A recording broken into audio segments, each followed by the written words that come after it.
I'm very happy that you are here to learn a concept in your grade A. And today's topic is going to be the multiple alleles. So already you're familiar with the person Mendel's and his research work about a pea plant.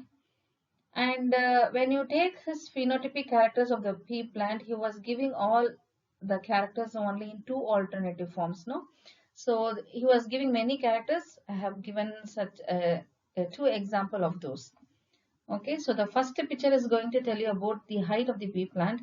So one is going to be tall and other one is going to be dwarf.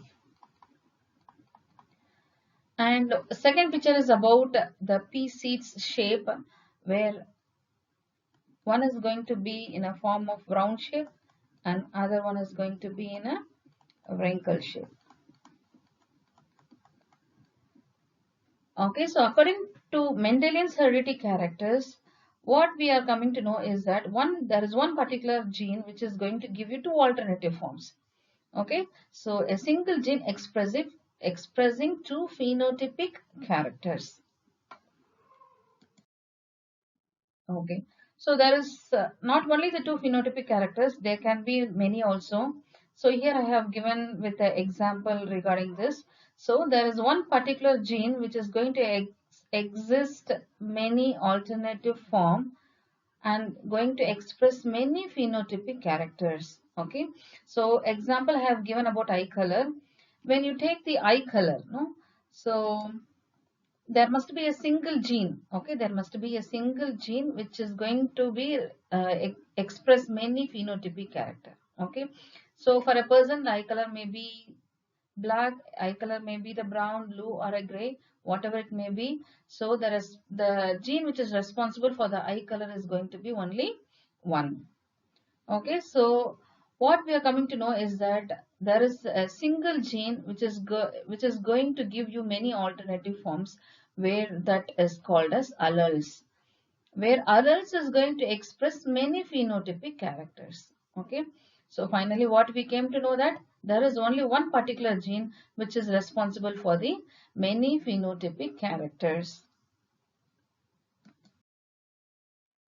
Okay, so we came to know about what is alleles. Okay, so alleles is going to be a particular gene which is going to give many alternative forms.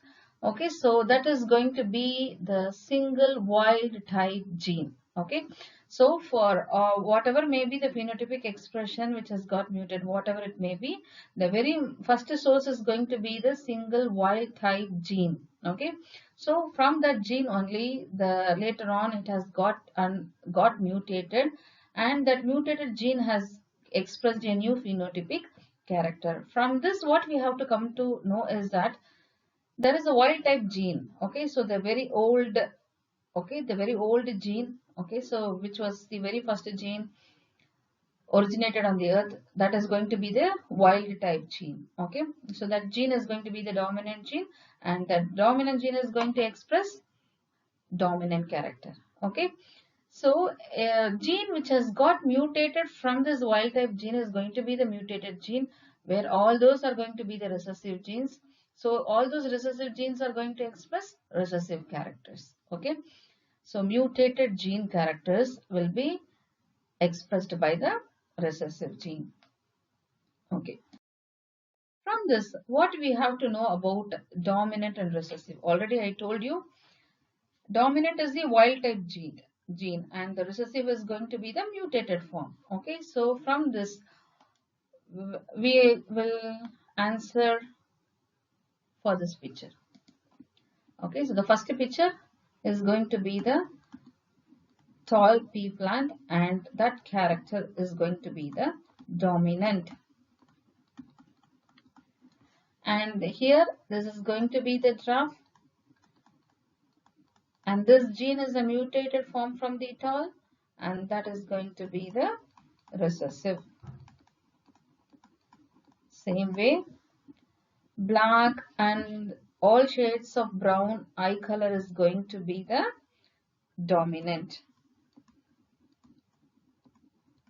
Okay, so the mutated gene from that wild type gene has expressed in a different form of eye colors, that gray and somewhat like yellowish eye eye colors, no? So that is going to be the recessive.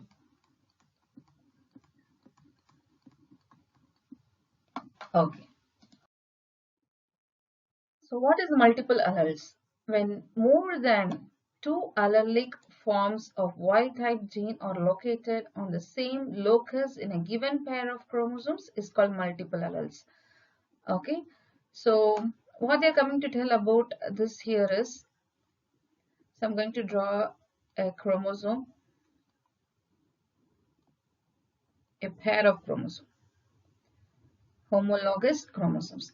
Let this be chromosome number 15, where they have the gene which is responsible for the eye color. Okay. So now let me know about two allelic forms here. Okay. So this is a pair of chromosomes, which is called as homologous chromosomes, where this will be present in offspring. So offspring will be having 46 chromosomes, so 23 pairs it is going to be. So one of that pair is going to be the chromosome number 15. Okay. And in this chromosome number 15, if this is a particular place where they have the gene which is responsible for the eye color.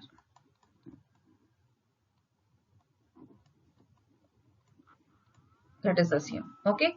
So always the offspring will be having the pair of chromosome where one chromosome will be from the male parent and one chromosome will be from the female parent. Okay. So the male parent chromosome also will be having the gene which is responsible for the eye color in the same location. Even female parent also will be having the gene which is responsible for the eye color. Okay. So if father's gene is going to express the color black and if mother's gene is going to express the color blue. Okay. So we have to find out what color does this offspring, eye color does this offspring is going to have. Okay.